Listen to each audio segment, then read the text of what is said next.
Hello students, welcome to the lecture on Introduction to International Marketing Management.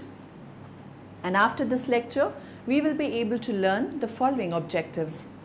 Understand the importance of customer in business, study the customer value management, analyze the customer's choice and its impact on retention, and study the importance of innovation in organization. Let us start our lecture with customer focus and customer value. These became lovely terms for the marketers and the managers. People generally use it more and more. Indeed, who could argue against such a concept? But what does it actually mean? More important, what does it imply for the organization which seeks to be genuinely customer focused, and what does it mean to understand customer value? Customer value is defined in the marketplace, not in the factory or an agency. A small but growing number of companies in the markets draw on their knowledge of what customers value or they value to gain marketplace advantages over their less knowledgeable competitors. There is a market for offering as two elemental characteristics, its value and its practice. There's lessons to be learned from B2C world in B2B world around all this as well. And I think this understanding of the customer enables, and understanding the customer's needs in B2C is the same in B2B world. And that enables a much better view and enables much more potential upsell, which then drives the value.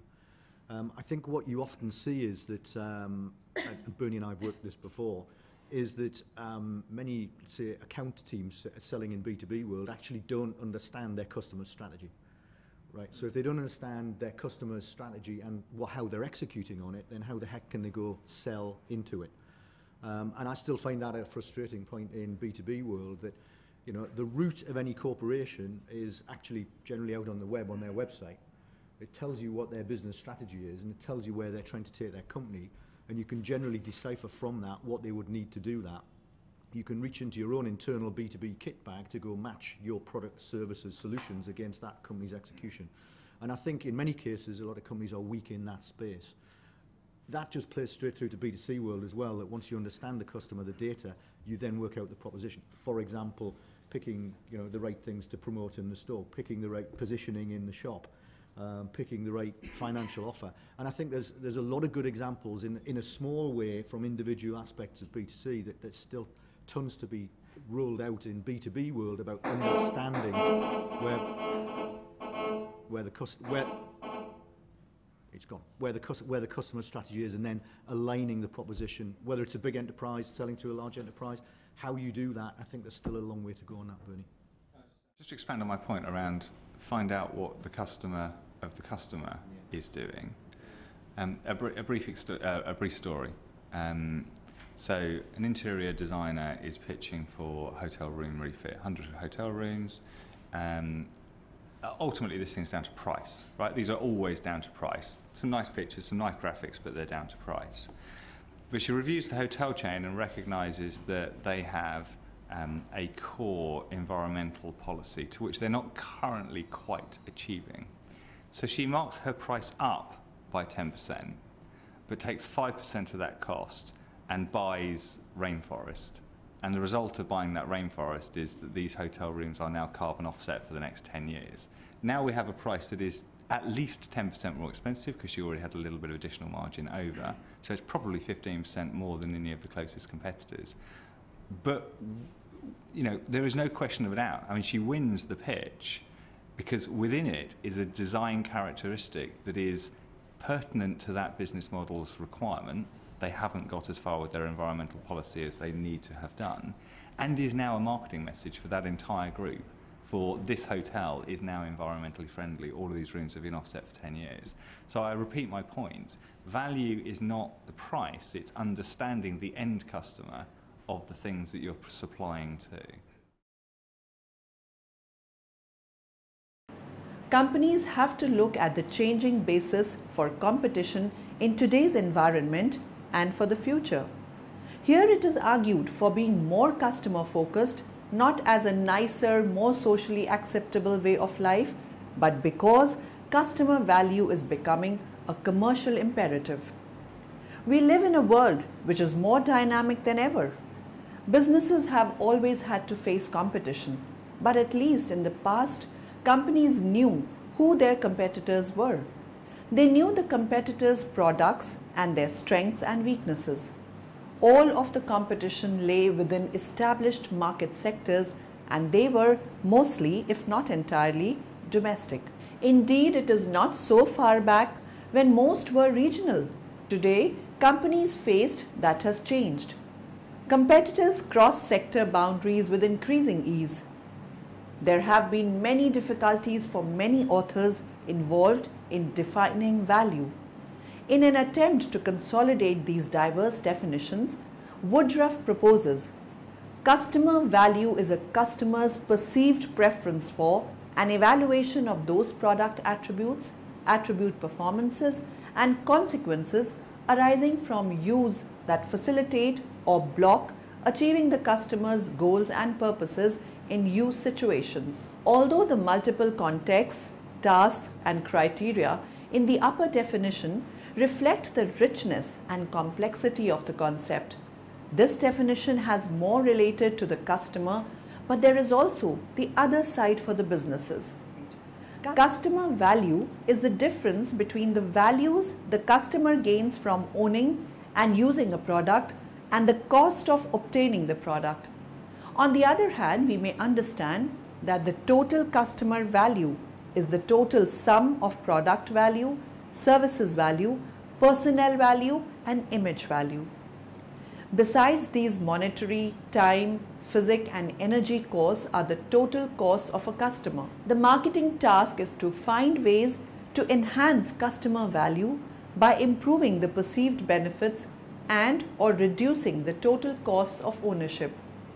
Both the numerator and the denominator of this ratio should be measured relative to competitive offers. Total cost of ownership rather than price is used here because in most transactions there will be no cost other than price involved. For example, inventory carrying costs, maintenance costs, running costs, disposal costs, and so on. In business-to-business markets, as purchasers become increasingly sophisticated, the total cost of ownership can be a critical element in the purchase decision. Lifecycle costs, as they are referred to in the banking and industries, have long been a critical issue in procurement decisions in those markets. And intuitive. Unfortunately, not a lot of business owners have been exposed to this theory. Satisfaction equals perception, that's perceived value, how happy a customer was with the service, minus what their expectations were coming into the transaction. What quality was it that they were anticipating? The difference is going to dictate whether or not you have a satisfied, a disappointed, or hopefully a delighted customer. Here's an example of what we're talking about. Let's say it's 6 o'clock at night. You've been running around all day. The kids are starving with homework to do. You've got a ton of work to do. And you just want to get everybody fed. There's a flyer on your doorstep for a new pizza place. It doesn't look like anything special. In fact, you really don't even give it that much thought. You just don't care. So you order the pizza. It comes in about 15-20 minutes. Only costs about $8. And when you taste it, kids love it. Everybody's it just really hits the spot. It's perfect timing, perfect taste. It just felt great. You really hit the jackpot there. So you're coming into it not with a huge expectation of what you're getting. You just weren't really even thinking about it that much. You just figured you'd try it. So it's a 3. We'll say it's a 3 out of 10 on a 10-point scale. But when it comes, you're happier. I mean, the quality was greater than what you had expected it would be. So you probably peg it at an 8 out of 10. So that then gives you a delighted customer. Now let's say it's the next day. You're talking with your friends and you mention how you found this great little pizza place. You discovered it. No. A delighted customer passes on the word and becomes a promoter for your business. Something we all want. It's the best form of growth. So they tell their friends, they pass it on, and one of their friends gives it a shot. So, the new customer calls in, they're coming in with higher expectations. coming in with maybe a 9 out of 10 because you were just really talking it up, saying what a great place this was. Pizza guy comes though. Takes about an hour to get there. When he does, the pizza's a little bit cold, and it's really not as good as the pizza shop has done in the past. Now the guy's eating the pizza, and he's thinking, the person who recommended it really doesn't know good pizza. In fact, now they are disappointed because their expectation was higher than what the perceived value was that they got.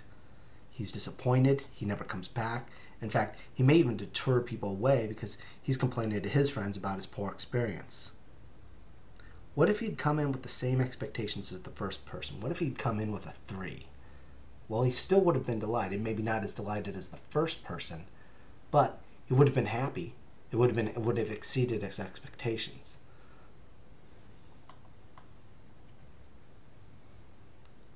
So what we're talking about here is if expectations exceed perceived value, you have a disappointed customer.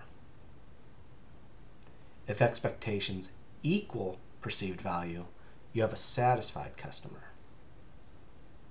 So how do you delight customers? Expectations are always rising. First time around, expectations are low. But next time around, that same person, they make that call, they've reset their expectations. It's no longer a 3, it's now an 8. So the pizza comes, you have to maintain that minimum level of quality. You have to at least be as good as you were that first time around in order to create a satisfied customer. The trick is, how do you delight customers? Delight comes from perceived value exceeding expectations.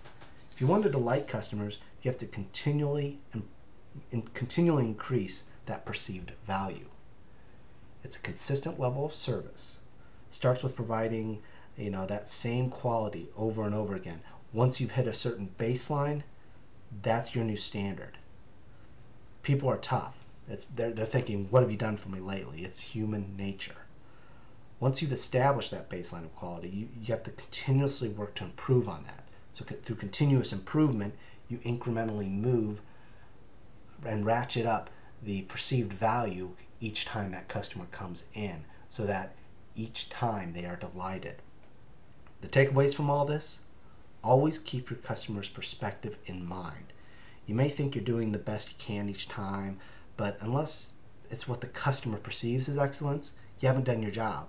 So I encourage you to listen to your customers, establish a baseline of service, and continuously to improve that baseline of service. There is an importance to understand the philosophy of value for the businesses. And as it is of importance that businesses should be sensible in advance of the wants of the future, which means the wants and needs of customers. There is an importance of the degree of that sensibility. It should be sufficient. Anxiety about future necessities should be as powerful as the passion with which the companies give away before the urgent feelings of the moment. If future satisfaction of want were represented in present valuation, not at their full future value, but at only a small fraction probably would be occurred, then business life must be in the end fall to pieces, just as though they were not represented at all.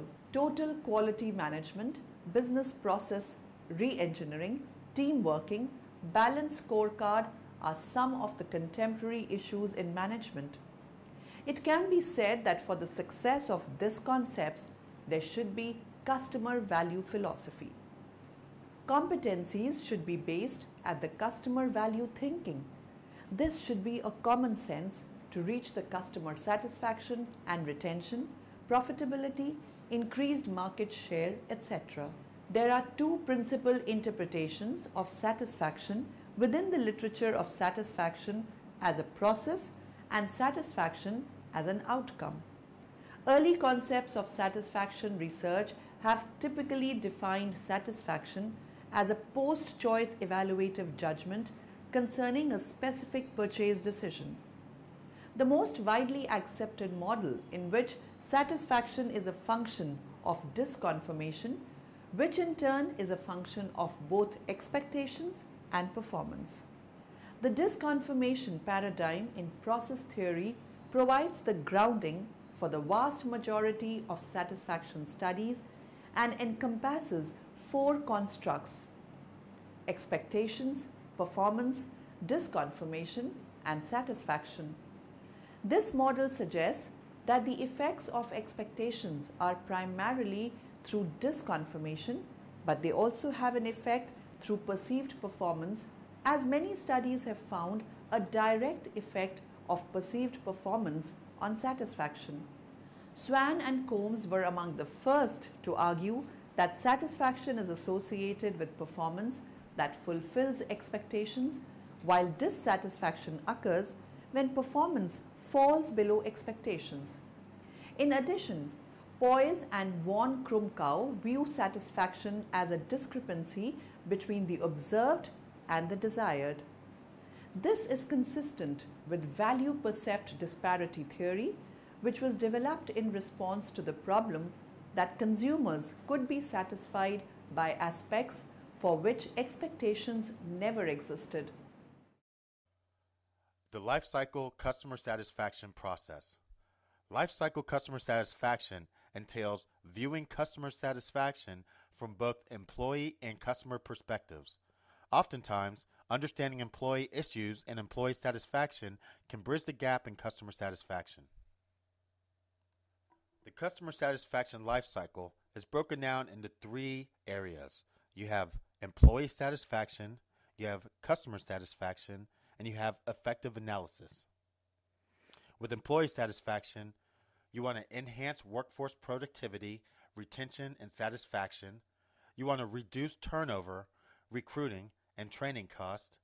You want to anticipate and respond to workforce issues before they escalate. And you want to enable more effective and cost-effective rewards and recognition. Now you want to bridge the link between employee commitment to customer loyalty. You have customer satisfaction. You want to strengthen key customer relationships. You want to define customer expectations. You want to link customer to results.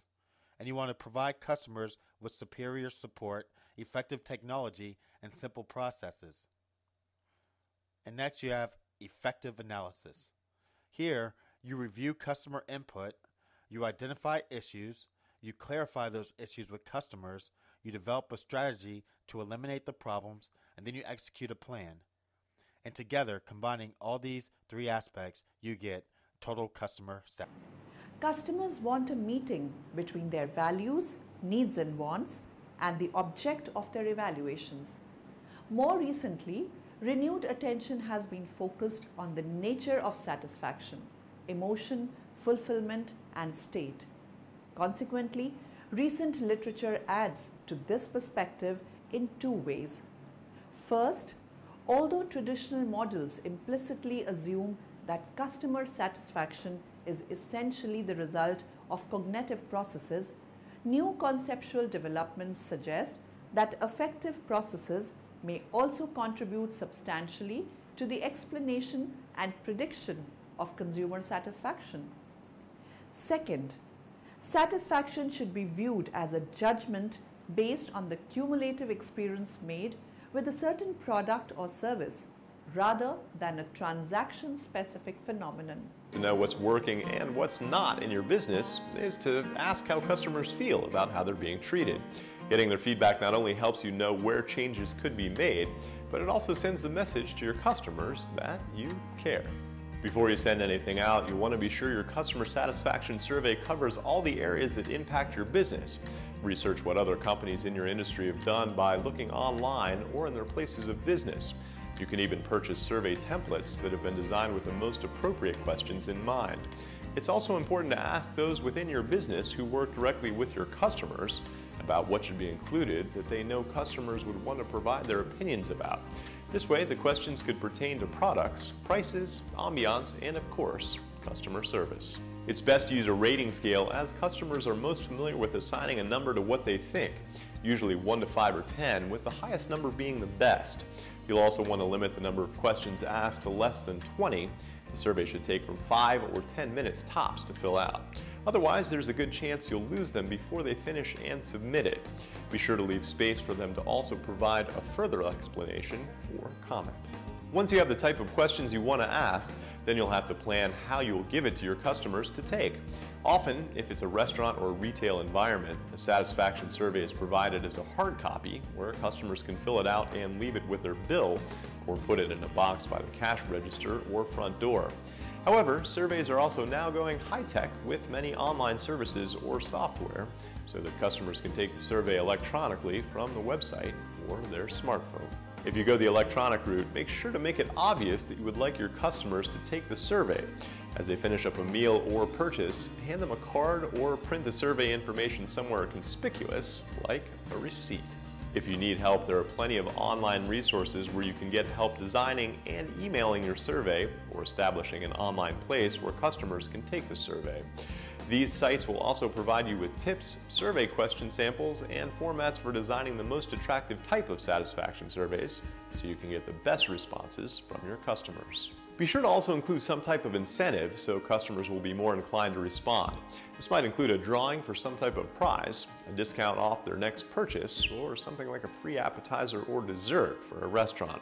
These little extras also send the message about how important and appreciated their feedback is to you. Different customer groups have different expectations, and often within the same retirement community will be pockets of people with differing expectations. In fact, within any given aging services organization today, there could be a dozen or more segments of customers who have very different expectations about the kind of service they receive. No matter how similar these people look demographically, age, income, they have different psychographic characteristics, interests, values, belief systems. This will become even more prominent in future years. Organizations that emphasize customer satisfaction often screen employees to ensure that is their orientation as well. If we sense a friendly, caring personality, then training programs to teach staff how to be customer responsive will work. One of the best ways to recruit new caring staff is by involving current caring staff and/or residents in the effort. They seem to know just what to look for. Ask them to suggest people they know who are qualified for the job. Get them involved through participation in the initial interviews and providing hiring recommendations. Develop a standard set of questions and some role-playing scenarios for use in the interview. The importance of attitude has already been mentioned, hiring the right people from the start and then making sure each employee understands that it is the customer resident who allows him or her to collect a paycheck. Customer service training is a crucial component of any orientation session, and regular in-service training in this area is imperative. For leaders and managers, part of the learning is getting a better understanding of how customers currently view their operation. They can review recent customer satisfaction surveys, analyze complaints over the past 6 months, observe focus group sessions with customers, engage an outside party to complete mystery shopping reports of how competitors interface with their prospects, and practice MBWA, management by walking around. In addition to hiring the right people, establishing solid training for staff and educating the organization's leaders, there are at least 3 macro-level systems that should be put in place within the organization. One is establishing a good database of customer, prospect, and referral information. Another is developing an ongoing real-time way of securing customer feedback. And the third is a standard customer satisfaction measurement program for benchmarking over time. A database of residents, family, guardians, prospects, referral agents, board members, and employees will be useful to the organization for a multitude of purposes, not merely for the achievement of customer satisfaction. Today, there are several good customer relationship software management systems on the market. See resources. In addition to good hiring training to develop customer-oriented attitudes and putting a usable customer relationship management database in place, the next leg of getting started is development of a broad-based feedback program. In other words, develop a comprehensive network of customer touchpoints. This might take the form of an 800 number for complaint registration and resolution, a monthly fireside chat with customers at different locations, or regular focus group sessions to discuss specific aspects of service and care. Periodic surveys on our website are useful for computer-savvy residents. 75% of those aged 65 and over are computer literate according to an overall random survey of persons 65 years and older. Customer value management is managing each customer relationship with the goal of achieving maximum lifetime profit from the entire customer base.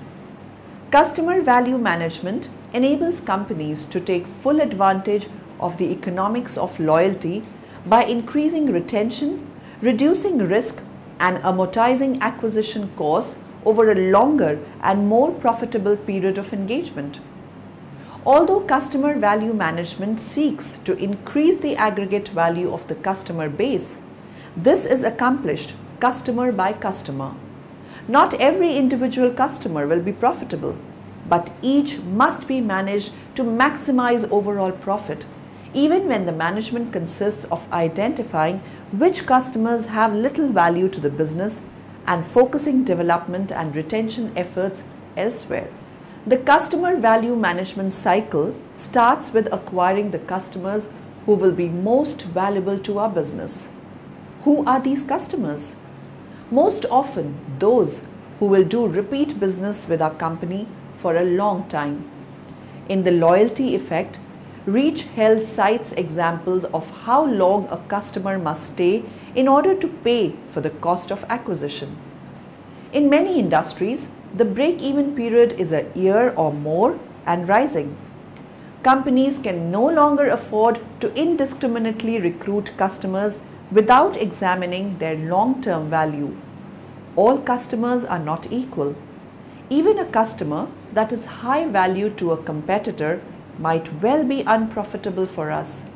For example, there are profitable insurance companies that specialize in safe drivers as well as those who focus on drivers with higher risk. A good driver company would be acquiring the wrong customers by placing ads in racing car magazines.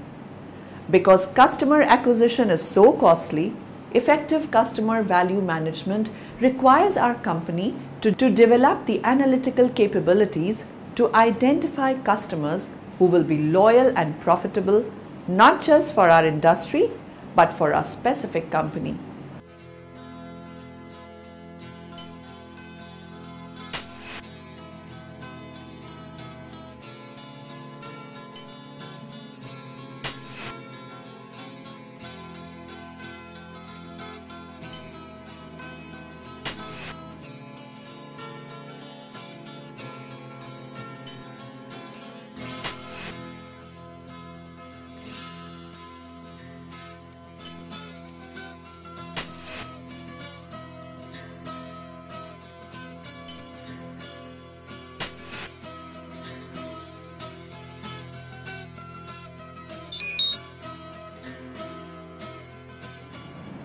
Even with the best chosen customers, managers must develop the relationship.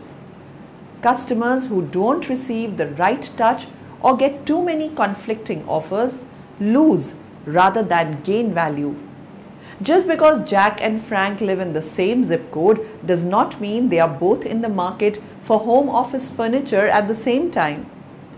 Ideally, marketers would be able to spot these differences, targeting Jack with the right offer at the right time without annoying Frank with another promotion for something he does not want. For any business, the right relationship is one that maximizes that customers' lifetime value. Effective retention means retaining the right customers, not every customer. Managers need to focus their retention actions on customers with the highest lifetime value. Spending precious resources to retain marginally profitable or unprofitable customers actually hurts the overall value of the customer base, especially if these retention efforts succeed.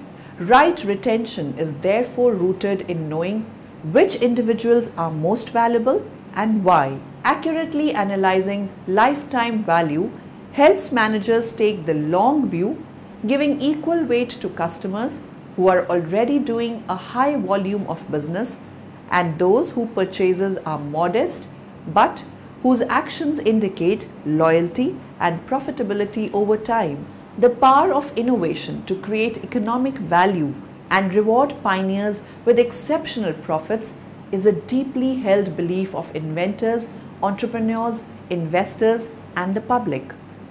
Innovation can enrich companies and individuals and sometimes disrupt entire industries. Yet many studies have shown that the value from innovation is often captured by someone other than the original innovator, whether by imitators, suppliers of key components, intellectual property owners, or providers of related products and services. Today, the creation and production of a successful product in one of these global value chains spreads wealth far beyond the lead firm, that is, the company whose brand appears on the product and who bears primary responsibility for conceiving, coordinating, and marketing new products. While the lead firm and its shareholders are the main intended beneficiaries of the firm's strategic planning, other beneficiaries include partners in the firm's supply chain. Firms that offer complementary products or services may also benefit, possibly even more than the lead firm. We all demand first-rate customer service, but we are delivering it ourselves, or are we just getting by? Do we know what our customers think of us and our company? Do we know what they are saying about us, and are we certain that it would all be good? Do we know what it takes to keep them coming back and referring their friends? Do we know what they need and want, and are we delivering on those needs or just selling them stuff they don't need? There is an old adage that says, our clients are our business. Anyone who runs a business knows how true this is. Without clients or customers, we wouldn't have a business. So how come some businesses have a hard time getting their customers to come back, while others have customers so loyal they wouldn't go anywhere else? The key is proactively wowing our clients on a regular basis so they have no reason to go anywhere else and every reason to be loyal to our business. If we are not wowing our clients, someone else will. And in today's consumer-oriented society, people will turn with the wind to one of our competitors if we haven't given them a reason to stick with us. Have systems in place to measure everything we do. If we don't know how we are doing, how will we know if we need to improve? From cost-effective management to product price and client service, find ways to evaluate how we are doing business, and we'll know quickly when and where changes need to be made to increase our productivity and client satisfaction. Don't know where to start our evaluation process? How about asking our clients? Nothing makes a customer feel more valued and appreciated than being asked what they want and then seeing those things being delivered. It's easy to assume we know what they want, but asking them is still the best way to find out. It is better to promise less and then exceed our clients' expectations than to promise them the world and underdeliver. Be careful to promise only what we can deliver, but make every effort to exceed their expectations every time. The more regular and frequent our contact with our clients, the more solid our relationship will become. Some ideas? Get our client's address or email and send them things we think might interest them about one of their hobbies, a relevant website, or a newspaper clipping. Distribute a monthly or quarterly newsletter. Fix problems quickly every time. Don't let anyone fall through the cracks. Customer service is the linchpin of success for many organizations. With the proliferation of blogs and online review sites, one bad experience is quickly reported to thousands of potential customers. But customer service delivered online or via phone is a costly endeavor and getting more expensive. Labor and energy costs are rising, and advances in technology mean customers expect more service options, including online FAQ content as well as phone, email, and live chat support. That means today, more than ever, companies are looking for efficient ways to reduce customer service costs without losing quality. For many, the solution is to consider outsourcing all or a portion of their customer call activities. When done right, delegating customer service can help a company streamline operations, be more responsive, and gain a deeper understanding of their constituents. The decision to outsource clearly is not one that should be made lightly. Several of the nation's best-known companies, including Dell, Capital One, and JP Morgan Chase, walked away from outsourcing relationships, realizing that for them, the disadvantages far outweighed the cost benefits. Likewise, outsourcing should not be viewed as a turnkey solution to a company's customer service needs. In order to maintain quality and efficiency, any outsourcing program will require ongoing management from our own leadership. Now, in the end, let us summarize what we have learnt in this lecture. Customer focus and customer value is argued for being more customer focused, not as a nicer, more socially acceptable way of life, but because customer value is becoming a commercial imperative. The marketing task is to find ways to enhance customer value by improving the perceived benefits and or reducing the total cost of ownership.